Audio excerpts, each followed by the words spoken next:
my grandmother kicked me out. So I was out on the streets. My mom was like, come live with me at your great grandma's house. So I went over there. My brother was incarcerated at the time. My brother's actually, he's got some recovery. He just hit 7 years. Shout out to my brother.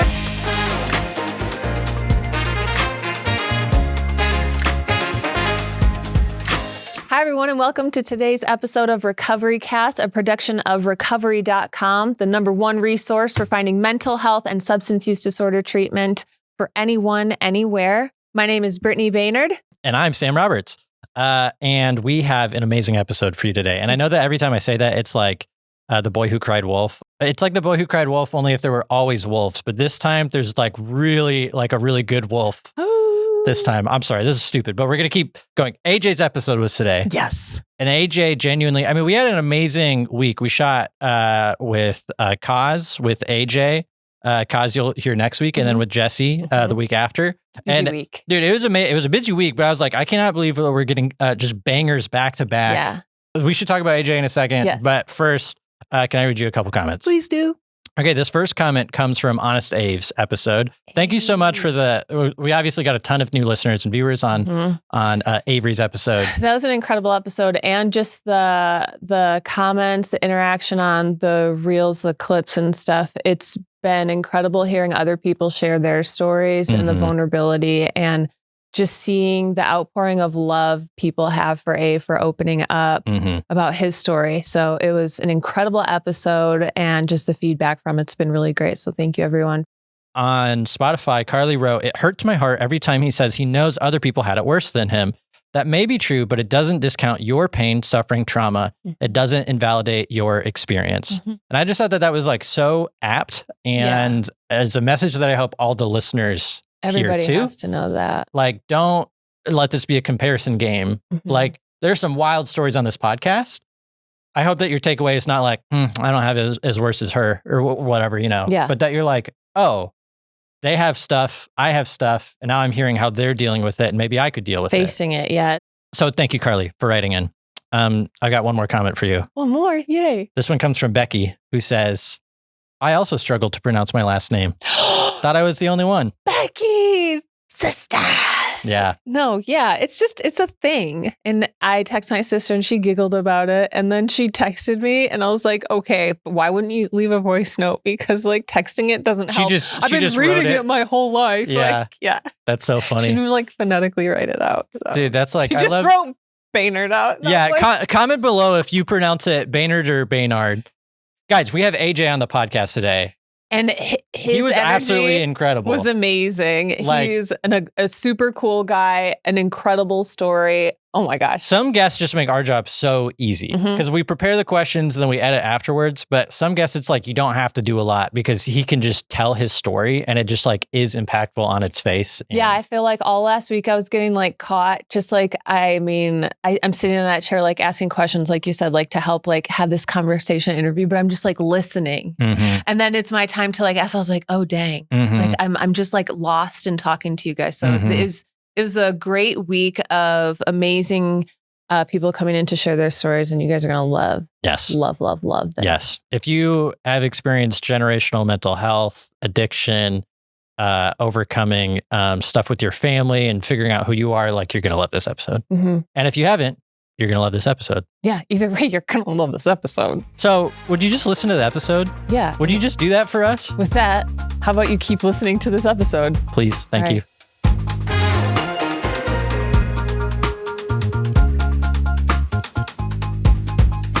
Hi, everyone, and welcome to today's episode of Recoverycast. Today, we are joined by AJ Banuelos. Thank you so much for coming. He is known to millions online for his work as a frontline recovery advocate and director of community engagement and training at End Overdose. Overcoming years of gang involvement, prison time, and a severe drug addiction, he has dedicated his life to training communities, saving lives from overdose, and breaking generational cycles and stigma. AJ, welcome to the podcast. Hey, super excited. Yes. Oh my God. Thank you so much for having me. Thank you for coming here. I love getting to help share these stories, especially when there is so much joy at the point where we're at now. And Yeah. you're doing so much to help people that are ready to start their journey or are curious, and helping end overdose. And We're trying. We're working on it. yeah, but break that stigma. I see you guys all over the place. It's great. Yeah. At festivals and stuff too, which is super cool. Super amazing. Yeah. feat right there, being able to do that. Yeah. Excited to share everything you've got going on now and the work that you're doing, but we got to take it back and get this story. Yeah. So let's take it back to childhood, good old childhood. Paint a picture of little AJ. Where were you at? What was childhood like for you? I thought you said paint picture right now. Paint picture. Something You're you like, said maybe. Yeah. something you said right now is like, the joy that we get to experience now, right? And I'm really thankful for my experience in life. My experience, everything that I've done in the past, right, keeps me in a state of gratitude today in this moment, even when things aren't so good, right? Because being in recovery, like it's awesome, it's amazing, right? We do experience joy, we get to live life, but there are moments of pain, right? And pain and desperation is what brought me here, So like my childhood. Wow, we're taking it way back, huh? This is like an inventory right here, as far back as you remember, Early childhood, I grew up in a middle class. I grew up in the city of Azusa, California. And I always say this, like I grew up to a dysfunctional family, just to kind of pick the picture, my father was a gang member, from generations, right? Generational gang members, grew up in that city. I've got high with my mom. I've got high with my dad. And, early childhood was, there were good memories, right? There were great memories, there were values and principles that were instilled in me at a young age. I was always an energetic kid, always hyper. I got ADHD, always ADHD. I'm the oldest of 5 kids, 4 my siblings, and then I got 1 half sister that my father had later on. Growing up in the household, there was this like level of machismo, right? Like to be a man, like you're not able to express yourself, you're not able to talk about your feelings, your emotions, and for me, like my emotions are super important when I'm young. You know what I mean? It's like, hey, how do I process what I'm feeling, right? And I learned to just keep everything in from a young age, right? There was a lot of domestic violence in the household, like I mentioned, a lot of drug use, alcohol use, and that's just what I grew up around. But like I said, there were good memories. Like I was a kid that like loved to be outside. I loved to be at my friend's house, right? When summer vacation hit, when weekends hit, right? Boom, I was gone. I'm on my bike. I was out the door, the bike, right? Yes. Kids don't know about bikes nowadays, But that was me, right? Yeah. I think that was some sort of validation, something to feel. Something to fill that hole in me, right? And I found it outside of me, right?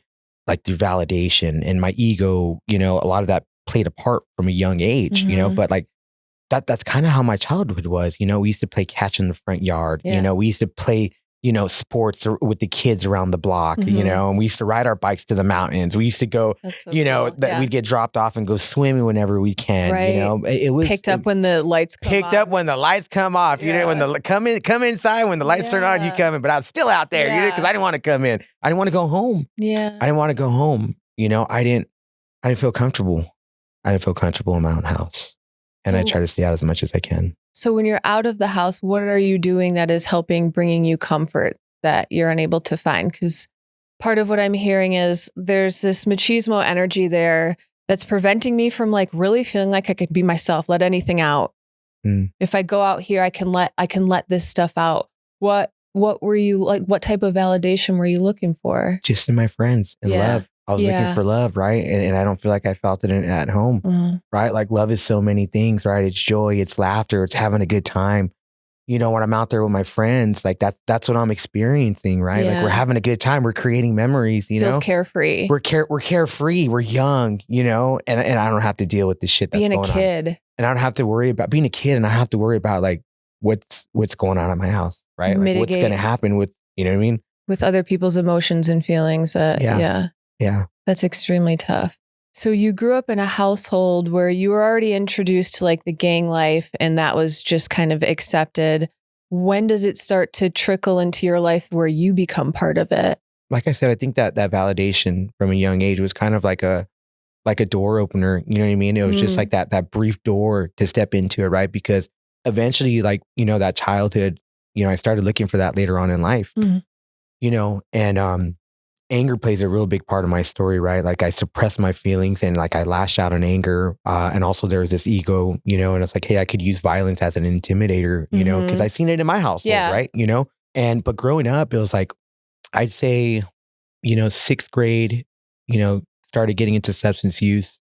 Eighth grade was like my introduction to like a tagging crew that I was from, and that's like the validation kind of switched over to that from being from a crew, and like we were tag bangers. Like we would tag and we would bang the crew that we were from. We would write on walls, we'd get in fight with other crews, like if somebody hit me up, I tell them where I was from. And if they're from in eighth grade, right? Yeah. Like that was that transition, like eighth grade to freshman year, and that validation, that ego, right? Like with the friend group, like, hey, what's up? Did you see me? Like, I got down with so-and-so. Or you're like, yeah, we're all there, and it's an echo chamber it's of the like echo chamber. It's like all these kids that grew up in similar circumstances, right? Like we all grew up in similar circumstances. Like a lot of our family knew each other, you know what I mean? So we're like, hey, my dad knows your dad, and they're all from different neighborhoods, different gangs, And that was kind of like the intro to that, right? But feeling whole, like feeling good, feeling that love, that camaraderie. Yeah. The camaraderie from that family. When you started dabbling with substances in the sixth grade, what was your first one? And how do you remember how it made you feel? Yeah, it was marijuana. Yeah. It was good old Mary Jane. Yep. It was with weed.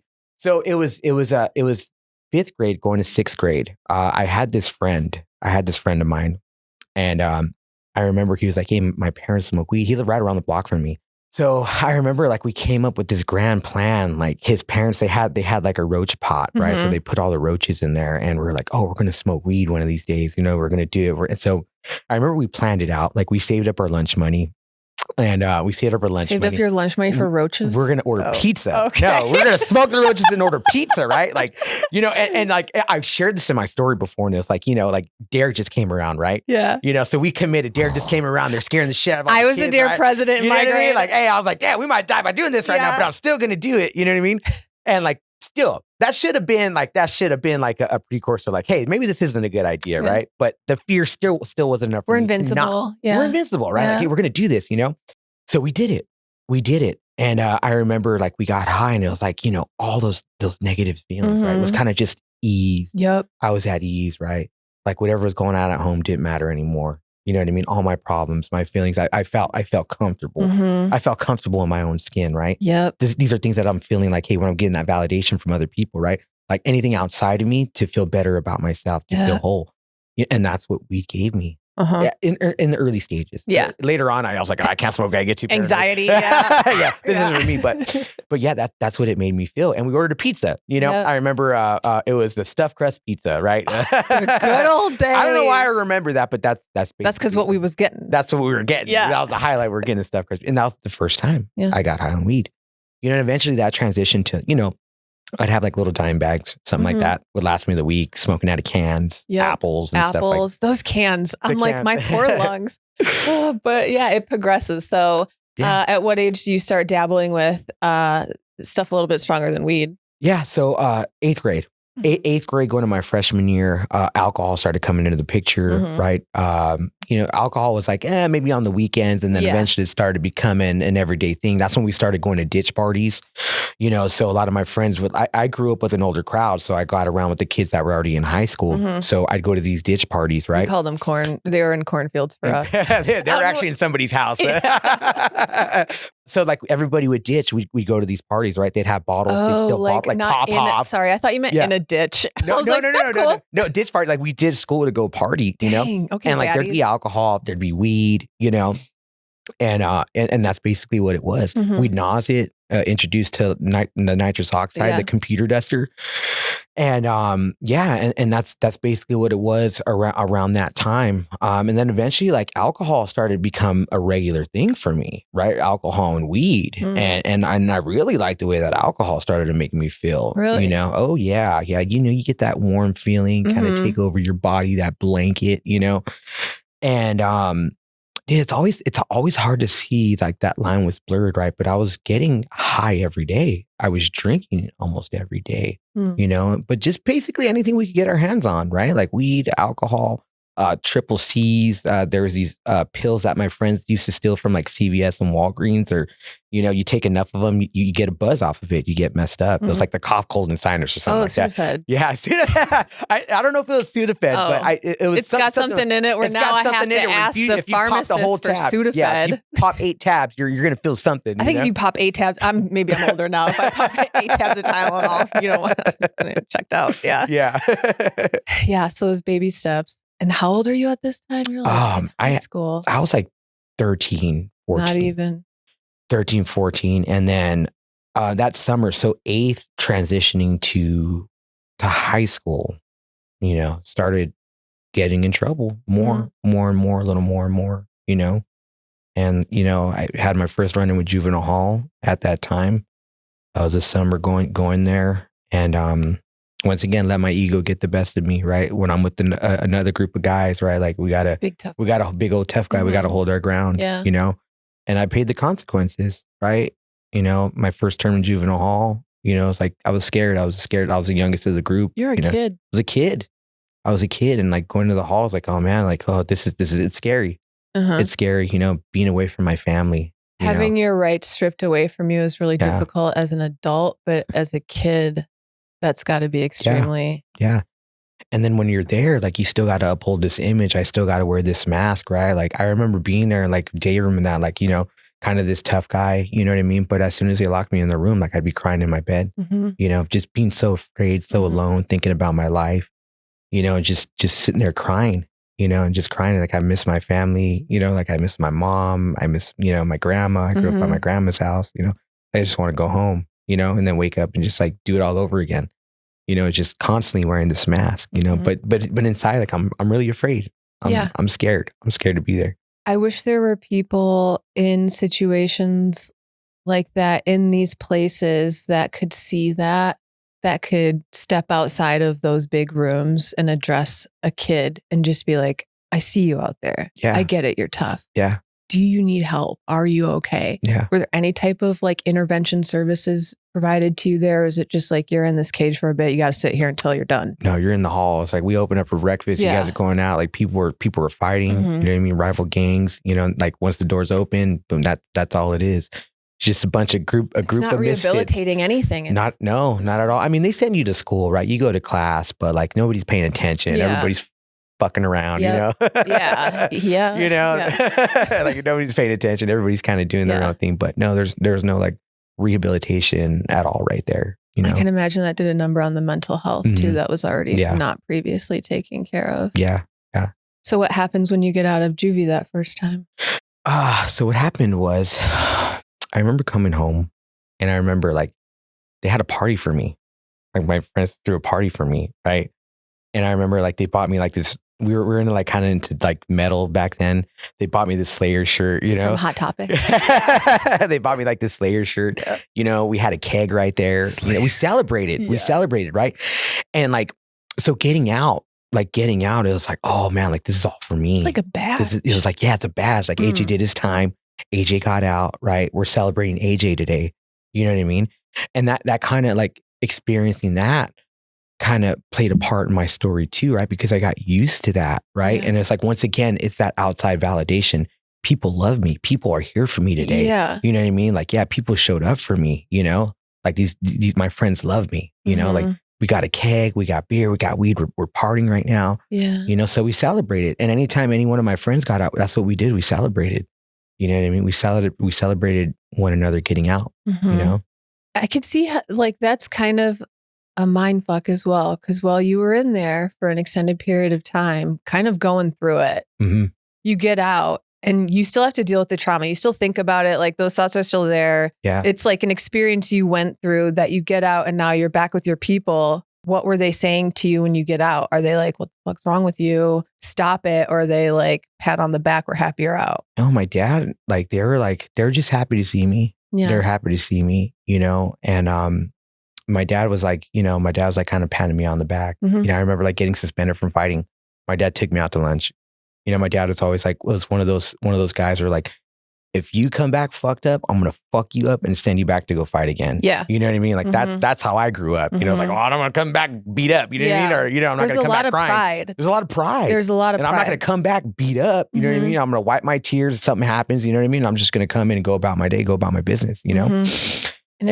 But not once was my dad like, hey, I want different for you. Yeah. You know what I mean? Like, I want something different for you. And it's like, regardless of like, we walk through that and I wear that mask, but I walked through it and I lived through it. And now I have that experience, right? And it's like, hey, it's not that bad. Not that bad. I could do it. When you live through something, even how bad it was when you were in there, your body's like, we did it. So it's not that bad anymore. I could adapt. I could adapt to anything. You know what I mean? I could do it again. Which is wild. If those two people were sitting next to each other, you in that cell would be like, please stop. Like, I don't want to be here. I'm scared. Doesn't have to be that way. Yeah. Right? Because it's easy to forget those nights when you're crying in your room. It's so easy. You know what I mean? Yeah. It's really easy. Those lonely nights, right? It's easy to forget that. You remember the funny stuff. Like that person was always stowing bologna. I remember getting out. You know what I mean? They're like, AJ, what's up, man? What's cracking, dude? You know, so. It's a big pull. It makes it really hard to think that you need help when you get a pat on the back and it kind of builds up to that inner, like, I am tough. I'm doing this. Like, But then also it did something to me too, right? It was like that, like I said, that celebration after, right? I ended up using that as an escape later on. So the second time I went to the halls, I remember, my mother wasn't with me. She wasn't living with me. She was staying at my grandmother's house. And my grandmother kicked me out. So I was out on the streets. So my mom was like, come live with me at your great grandma's house. So I went over there. And, like my mom would buy me beer. She'd go and drop me off at the park. We'd buy like King Cobra 40s and stuff like that. My mom was a beer connect. My aunt was a beer connect. Like, you know what I mean? Like, who's got money? My mom's going to buy us beer, and go hang out at the park. And, I remember like my mom leaving me for like a week, and I remember feeling so alone, that my mom left me. Like, I remember waking up and like she wouldn't answer my calls and I was wondering where she was at. And like, there was a part of me that was like, I don't want to be here anymore. I don't want to be here. Like, if I'm locked up, they'll miss me, and I remember those feelings with my dad. Like when my dad was away, like I remember how much I missed my dad when he was away. I remember how much I loved my dad when he got out, and like that was my thought process. It's like, if I'm not here, my mom will miss me. My mom will want to be here with me, my mom will celebrate me with me when I get out. And so I remember like, I broke into this liquor store and I had no intention of running. Like I waited for the cops to come. And I remember like they locked me up. And I remember my mom like showing up to court. Like I had to seizures examine all my parents. But I felt loved when they showed up. And like I used institutions as an escape from a young age to hit those feelings, right? To manipulate people. Yeah. You know what I mean? To manipulate others around me, like, hey, we miss AJ. I know that feeling is there and I know how to get it from you. And it is so unfortunate that it was your demise that took to get that feeling from somebody. Yeah. And, I think I learned it from like my dad, like when my dad was away, Oh, thank you. And, because like I said, emotions that you can feel. Like, oh, it's like I'm doing a fist step right now.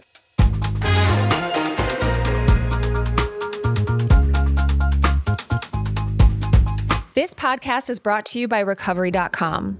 Recovery.com is a place where anyone can find mental health or addiction treatment options specific to them.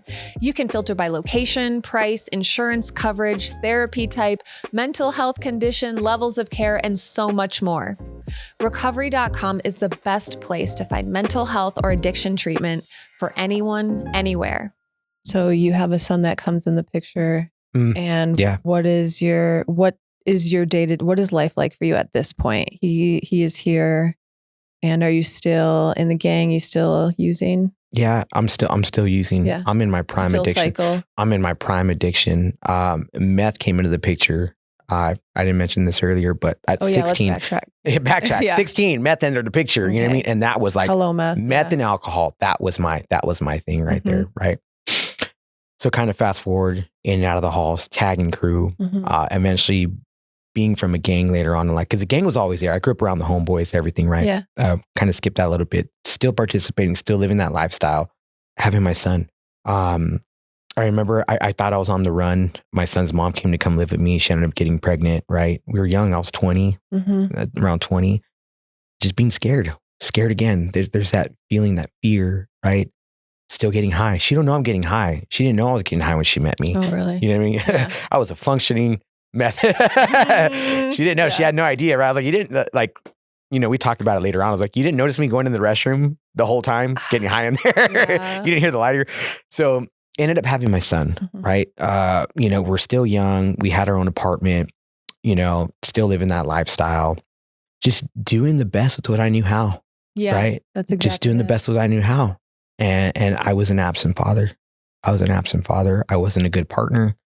I lost a lot of years of my son's life from not being there due to my addiction, Once he started going in that cycle, in and out of prison, right? Those empty promises. Yeah. Son, things are going to be different this time. I'm going to change, right? The first week, everything's good. You promise anything when you're in such a dark place. Yeah. Anything. I'm going to change. It's going to be different this time, right? Nothing changes. You know what I mean? I come out to the same people. I come out, do the same things. I'm getting high. I'm getting loaded. The minute I get high, like all bets are off the table, right? Like there are no consequences. I have no responsibility, right? I drop them off at my grandmother's house, so that they could watch them. Like, and this is what I learned growing up, right? Yeah. Because this is what was done to me when I was at a young age, And, of course I loved him, right? But my disease, it still wasn't enough for me to stop. Yeah. It wasn't. And all the promises, it's never that I didn't want to fulfill those promises. You could have wanted so hard. Yeah. The disease is bigger than that. I couldn't. I just couldn't. I couldn't be there for him. We had birthday parties for him. I've only made like a couple. That's it. And man, I owe that kid so much today. I get to make living amends to that kid, and like he's 17 and like he's his own person.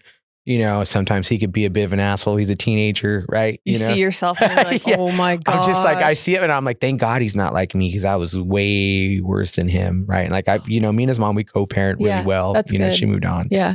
And like we co-parent really well. And it's like, man, like we always thought, thank God he wasn't like you. Like you're way worse.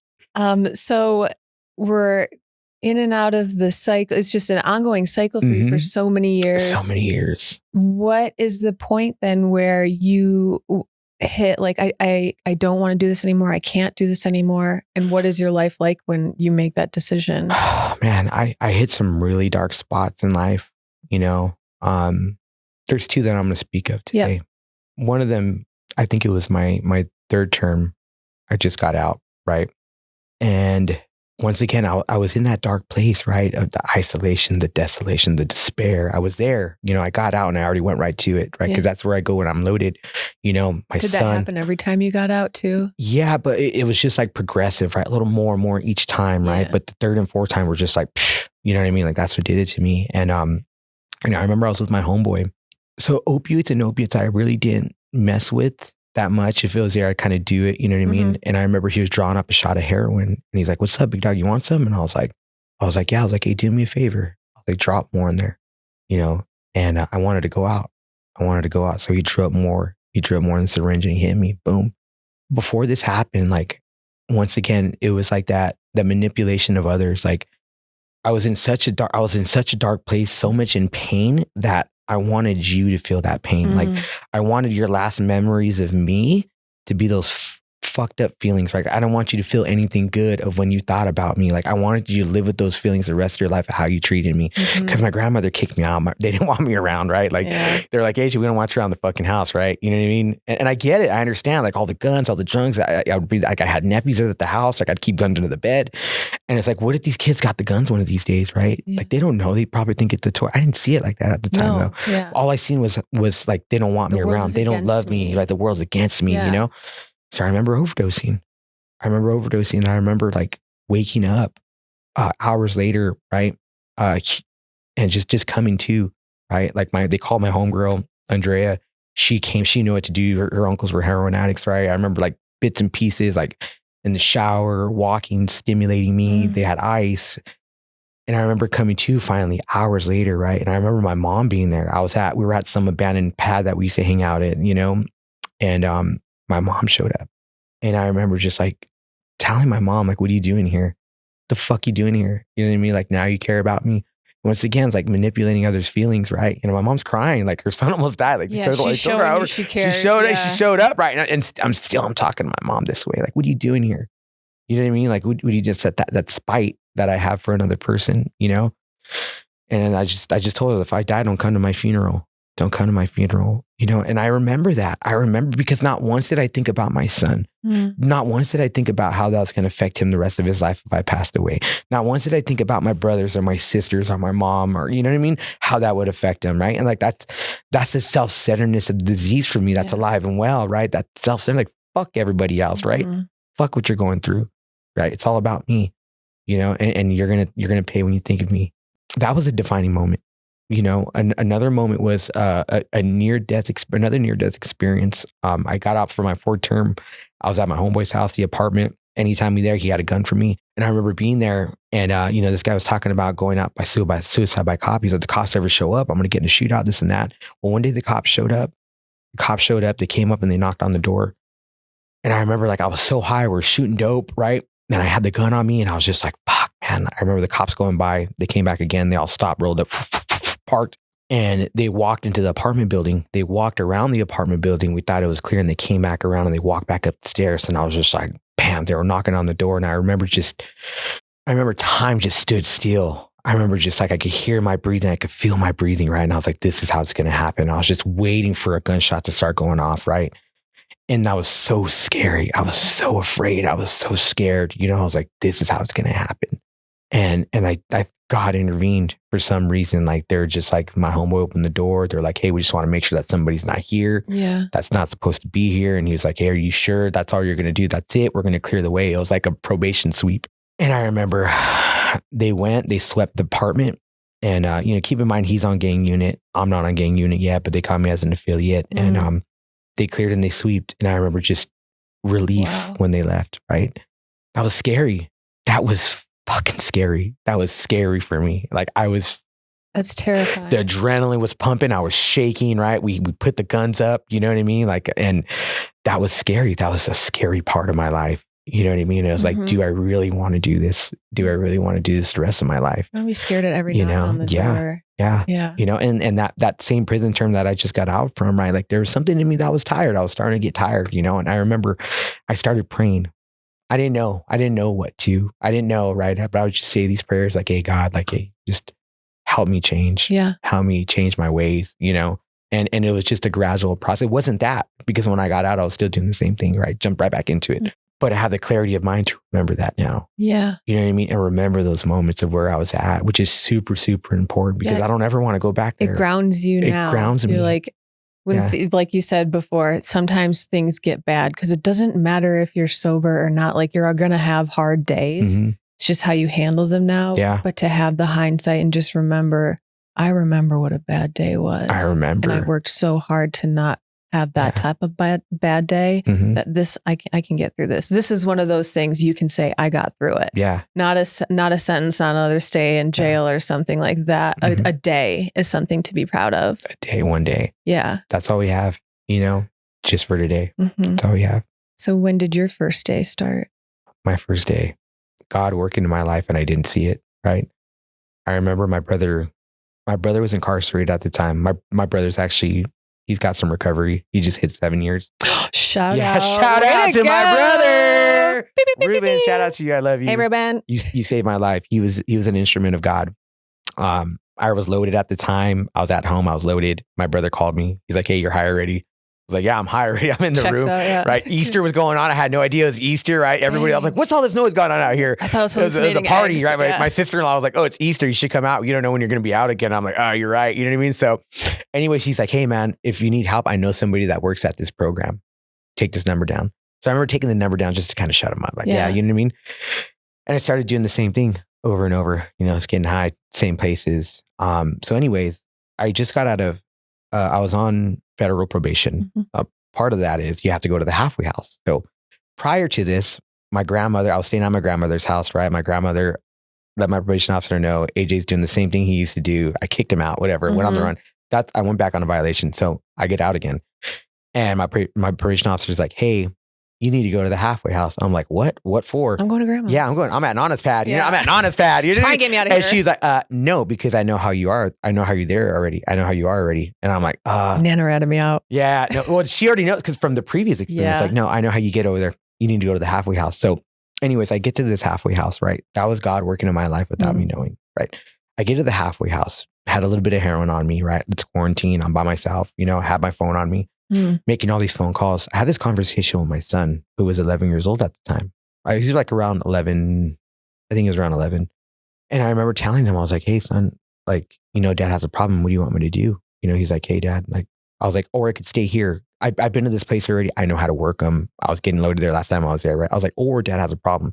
Do you know I could go to this other spot? I was like, but you're not going to be able to talk to me for like 3 months. I don't know. I'm going to be able to see you, you know? And I try to dress it up. Yeah. And he's like, Dad, I want you to work on your problem. And there was something in me that started to crack. And, you know, I remember I took off for a couple of days. I went on the run, but I checked into that place. And I was loaded. My mom picked me up from a motel. She was like, son, are you ready to go? And I was like, yeah, I guess so. Let's go. Come pick me up. So she picked me up in Azusa and she drove me to Pasadena. And that's where my journey started. Wow. That's where my journey started. I almost didn't make it in. I was on the phone with my probation officer. Yeah. She was like, you think you'd ever the fuck you want? I'm going to violate you and this and this and that. Right. And then I was like, whoa, I was like, hey, you got to give me some credit. I'm here. I showed up. Yeah. You know what I mean? Like, hey, I told you I had a problem. At least I'm here. She's like, nah, I'm violating you. Right. So I had this moment, you know, and I was like, the guy was like, hey, do you want to do your intake? I was like, I don't know. So I'm blowing up her phone. She's like, what do you want?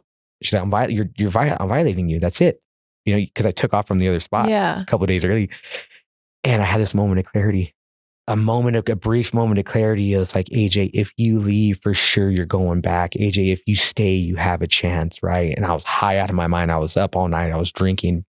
And I remember walking inside and I told the intake, I was like, do my intake, I'm staying, right? Do my intake, I'm staying, right? And there's plenty of days I wanted to leave that place. I wanted to leave so bad, right? And I thank God that when I got there was another guy that was there. You know, he grew up in the same city as me. Oh. He knew some of my family members, right? And that guy got me to stay, you know. Wow. A special shout out to Tommy if you're listening. And that was God working through other people, right? Yes. To get me into this program, right? And I'm grateful for this program. Like, it was a 12-step facility. I didn't know what the 12 steps were, right? They're like, you're going to work the steps. You're going to find a sponsor. You're going to be of service, right?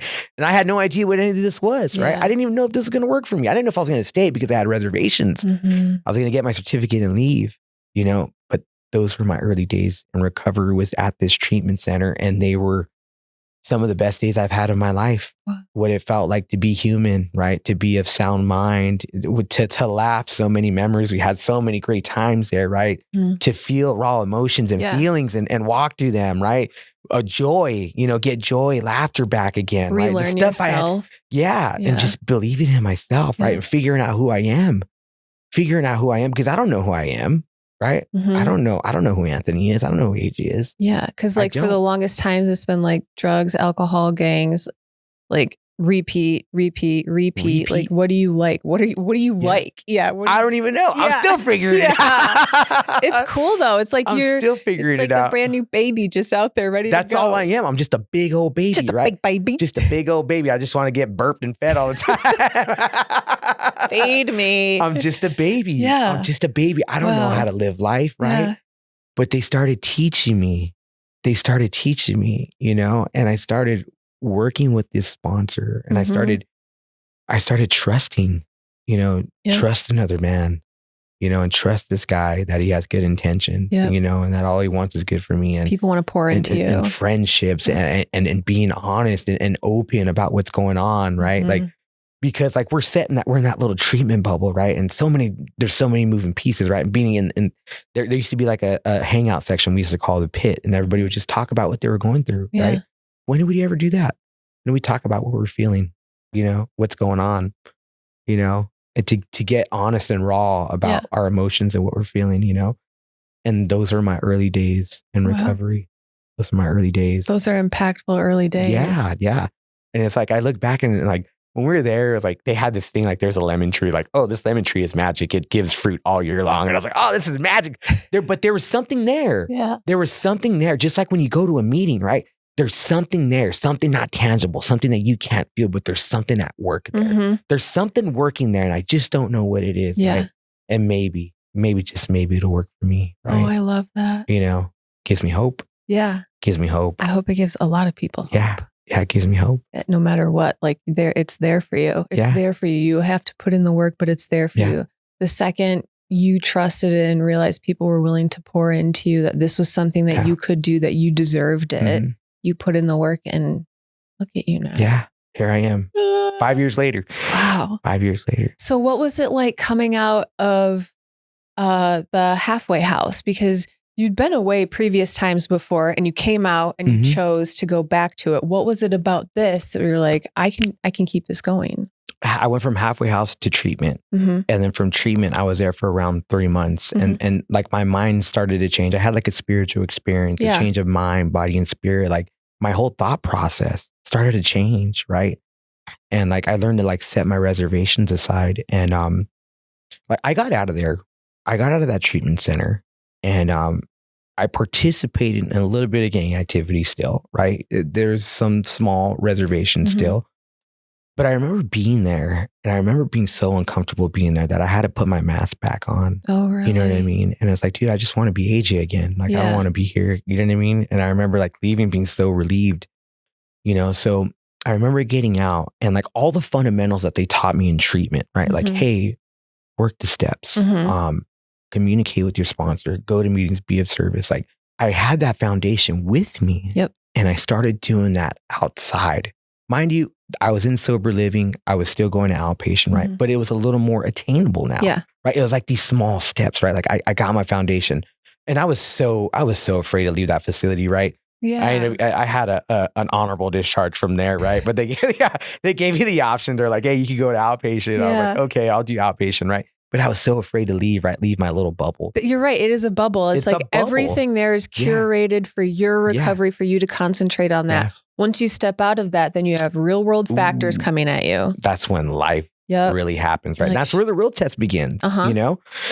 And I remember getting out and doing all those same things, right? And I remember going to outpatient, right? And it was like these small attainable goals, right? Like, do you have your ID?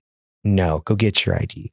Do you have your social security card? No, go get your social security card. Those are big things. Those are big things, right? And they're scary things. A lot of times you get out, where do I start, right? But they're walking, they're grabbing my hand and they're walking me through this process, right? Awesome. Oh, you got your ID, you got your social. Now I want you to look for a part-time job now, right? You know, and I was really blessed. Like there's a lot of guys in recovery that worked at a BJ's in Pasadena. And the lady, Kathy, beautiful, wonderful lady, you know, and she's like, I like hiring people in recovery. You guys work harder than other people. Hell yeah. Way to go, Kathy. And getting that job, right? And getting that first job. And like that's a boost too, because you're trusted now with the job. I'm trusted. Like I'm employable. I'm employable now. Like I could hold a job, right? I'm not fucking it off. I'm not in the restroom getting loaded. I'm not missing days. I'm not calling out, right? Like I'm being responsible. And also the experience of too is like, you know, I was really blessed because there's other people in recovery there. There's other people that are there. You don't have to like carry this shame by yourself. Like other guys get it. Other people get it. They understand it. And it's also a nice way to like lift other people up too. You're not alone in this. We're all working towards the same thing. I'm aware of a shit. Like shit happens, but we all just kind of want to be better here, right? Yeah. And it was a beautiful experience, you know, and that's what it was outside of there. But life was manageable. I was okay. I was okay. I was okay with myself. You know what I mean? And just like trusting that process, you know, and life wasn't so bad. Life wasn't so bad. It wasn't as scary as it was before. It was new. It was all new. It was all still brand new to me, right? All these experiences that I'm going through and just having that support network, you know, like when I first got out, you know, or get out of work, like go to a meeting, someone would drop me off, right? Someone who's being of service, some guy, David, you know, he's the one who got me the job and we used to hang out tough and he'd pick me up and drop me off and take me to work with him and drop me off back at sober living after, right? It's like those things right there. Like, but it was another person like getting out of self to help me, right? Like showing up for me, right? And it's like in my experience, like I get to do that for other people now. You know what I mean? I get to be of service to the next man, right? And I think that's one of the greatest things that I've got, right? It's like getting out of self, like go help another person. Go help somebody. You got validation and like you got flowers by doing good things. Yeah. You had people showing up for you because you were doing good and you're trying to better yourself. Yeah. Because they want to throw you a party when you get out of juvie. Yeah, because I just did time. Yeah. You know what I mean? Because I just did time because I went to prison and I walked it, you know? So when you get out, because you said you were like still a little bit of gang activity. How did you manage like creating boundaries, I guess, where there's a little bit of gang activity, but not a lot of gang activity? Yeah. That was just one of those living experiences, right? You know, I had to get out, experience that to understand that that's not where I belong. You know, and I had to walk through that because as addicts, alcoholics, right? A lot of times we learn from our experience, you know, and I had to live through that. I had to walk through that because like I said, when I was there, I was so uncomfortable, right? Like I had to put the mask back on, right?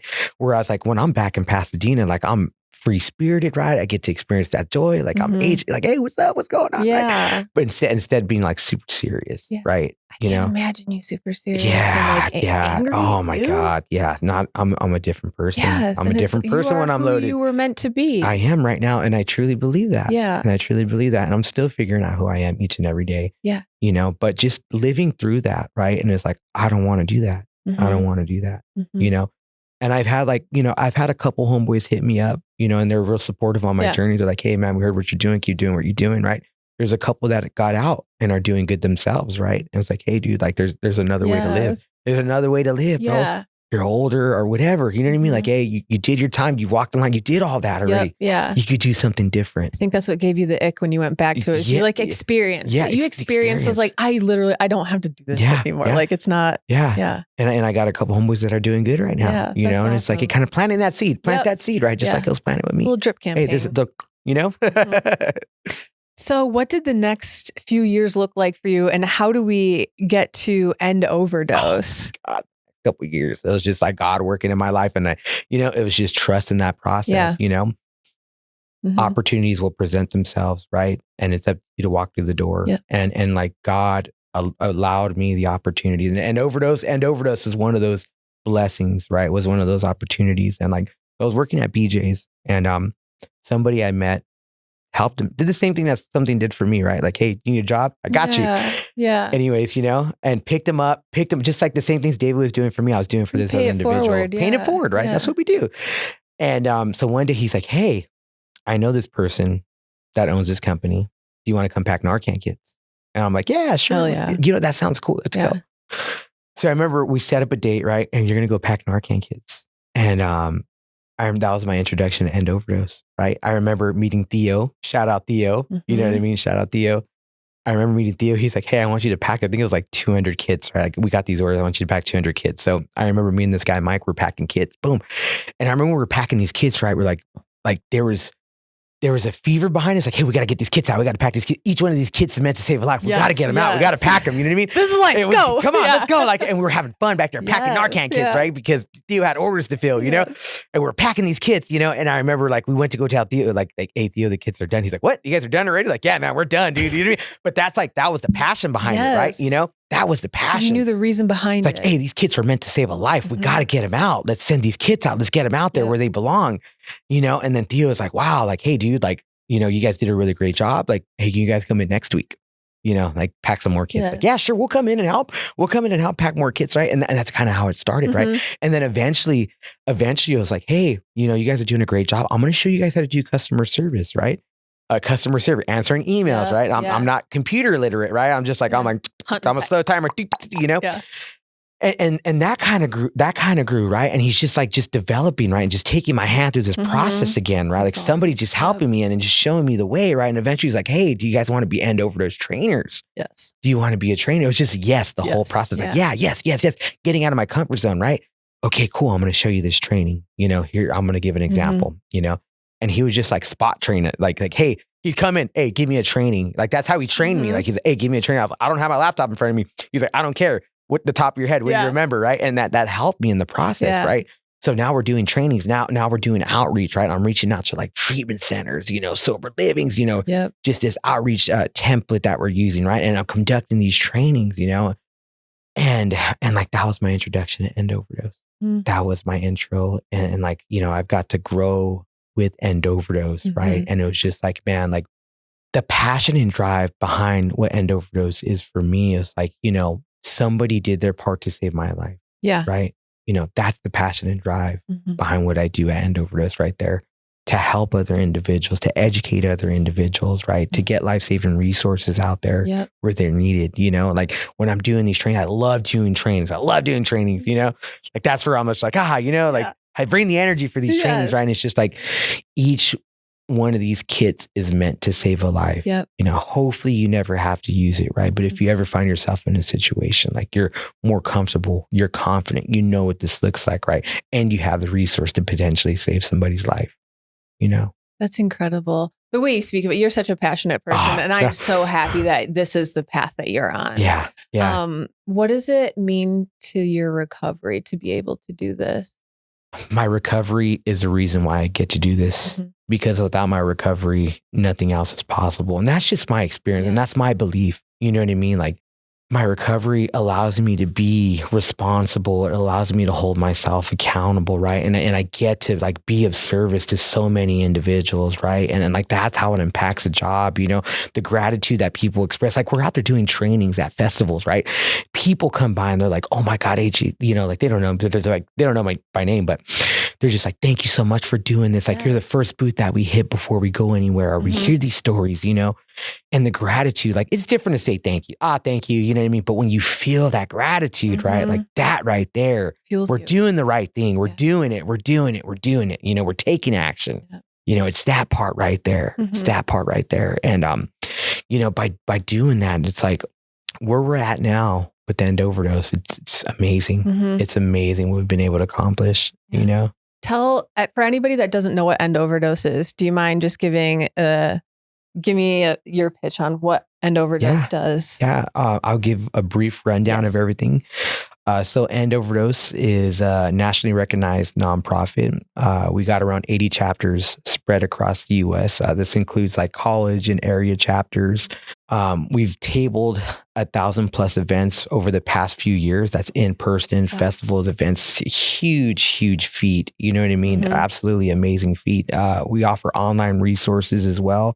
So anybody could take their training from the comfort of their home, right?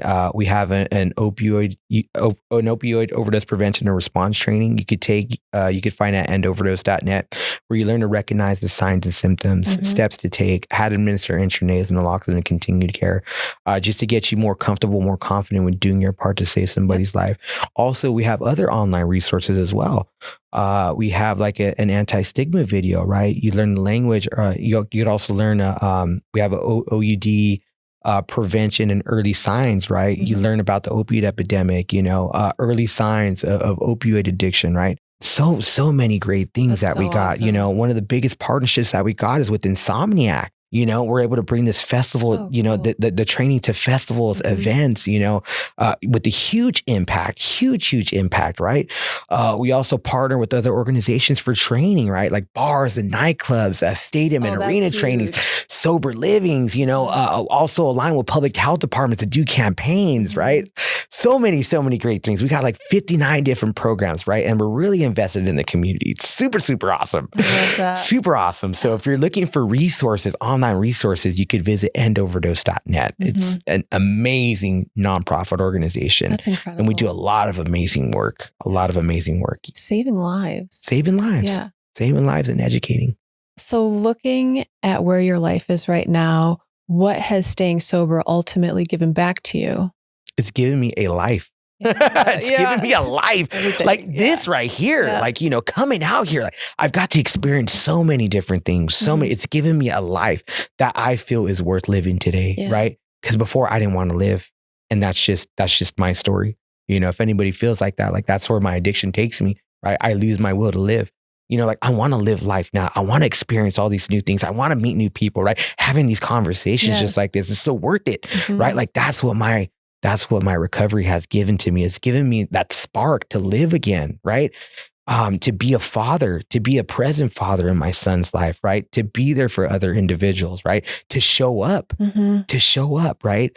To talk about things, and like that's what my recovery has given me. It's given me my life back. It's given me a life that I had no idea that I was going to have, right? Like if you'd asked me 5 years ago, I'd be flying out here to do a podcast, and no, not in my plans. Nope. You know what I mean? No, not at all. And all the things I get to experience, like I've traveled, I've traveled, I get to work at festivals and events, it's so many different things. Many different things. I feel like it's given you this like connection that you yearned for since you were in the beginning of this story. Yeah. Just wanting to feel that like love and connection with other people. And now it's so genuine. It is so genuine. I guess I was so scared coming in here. Yeah. I was so nervous. Can't help it. No. You're an amazing person. Oh, thank you. I have loved getting to chat with you. No, thank you so much. And tell people where they can follow you, where they can find more information about End Overdose. Yeah, absolutely. If you're looking for life-saving resources, visit us at endoverdose.net. We got a lot of educational resources, the ones that I mentioned earlier. Please check them out. You can also check out our socials at end.overdose. We're doing a lot of great things out in the community. Please follow us. We are a nonprofit. If you're looking to support, please visit the website and donate as well. And lastly, if there's someone listening who might be struggling with addiction today, what would you want them to hear? I want you to hear a message of hope that if you're struggling and you're in a point of desperation, right? Like change is possible. Change is possible. And I hope that you heard something that you needed to hear today to give you that small piece of hope that there is something different, right? And you don't have to live that way anymore. Exactly. There is help out there and that you could find it and it is possible. And I hope that the story that you heard today is a testament to that. So, yeah. And it's not the end of your story. There's so much. Yeah. So much going on. Oh, thank you again. Thank you so much. And thank you all for watching. We'll catch you next time on Recoverycast. This episode was hosted by Brittany Baynard, produced by Sam Roberts, production assistance and editing by Max Olmstead, and booking and travel by Riley Whalen. Recoverycast is a production of Recovery.com.